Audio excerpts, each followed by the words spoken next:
প্রসাধন সামগ্রীর উপর শুল্ক হার দেশেই সবচেয়ে বেশি। এই উচ্চ শুল্ক ও করের কারণেই প্রসাধন সামগ্রীর দাম বাড়ছে, এমনটা জানিয়ে আসছে বাজেটে প্রসাধন সামগ্রীর উপর যৌক্তিক শুল্ক হার চাইল Bangladesh cosmetic and toiletries importers association.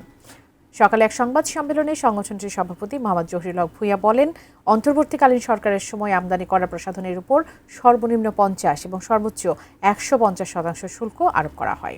এর প্রভাবে প্রসাধনী আমদানি কমেছে আগের চেয়ে 70 থেকে 80%। উল্টো দিকে বেড়েছে চোরাই পথে বিদেশি প্রসাধনী আসা।